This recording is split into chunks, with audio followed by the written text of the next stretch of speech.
Je suis ici dans le jardin du projet École comestible que j'ai fondé il y a 20 ans, dans cette école publique de Berkeley, en Californie.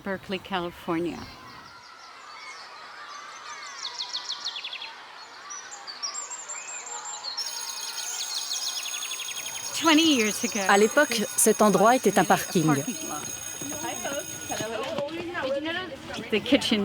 La classe de cuisine n'existait pas. Et je me suis impliquée dans cette école car je considérais le système des écoles publiques comme la dernière institution réellement démocratique aux États-Unis. Et je me suis dit que c'était là que je pouvais sensibiliser les enfants. Je vais lire cette liste et si l'ingrédient est dans le bol, vous dites c'est bon. Alors, 3 tasses et demie de farine blanche, une demi-tasse de farine d'amarante. Parfait. Alors maintenant, vous allez prendre une cuillère et mélanger tout ça. Je ne veux pas qu'on dise aux enfants quoi manger, mais plutôt qu'ils tombent amoureux des choses qui sont bonnes pour eux et qu'ils changent leurs habitudes. Je veux les amener à une nouvelle relation avec la nourriture. Ce qui est vraiment important, c'est la communication autour de la table.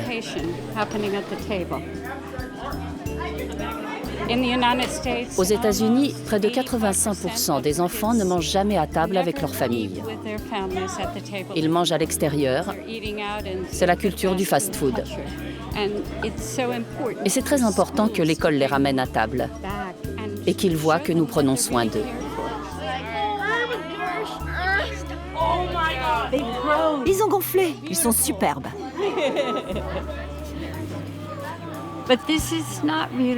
Il ne s'agit pas vraiment d'un cours de jardinage ou de cuisine. Nous utilisons simplement la nature pour donner de l'âme aux matières scolaires enseignées.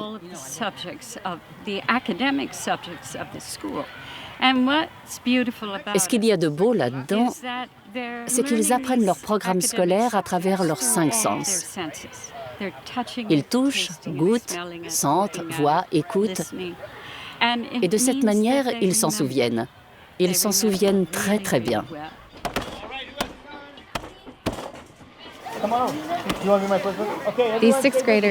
Aujourd'hui, ces élèves de 6e étudient les civilisations antiques. Ils étudient les techniques que les Sumériens employaient pour leurs céréales. Puis ils abordent différentes manières de les traiter, de les moudre pour en faire de la farine, qu'ils utiliseront ensuite pour faire du pain dans la cuisine. Donc cela leur permet d'étudier l'histoire, diverses techniques agricoles et les civilisations anciennes. C'est en lien avec leur cours d'histoire, mais c'est aussi l'occasion de cuisiner et de manger quelque chose de délicieux.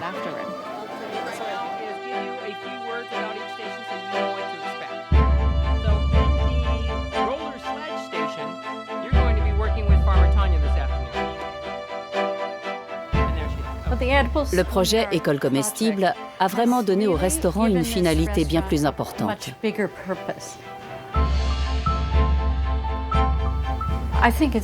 Je pense que c'est vraiment essentiel pour toutes les personnes qui travaillent ici de savoir que nous faisons quelque chose dans les écoles publiques, que nous aidons leurs enfants à apprendre davantage sur la nourriture, sa provenance, et que leurs enfants puissent grandir avec des valeurs différentes.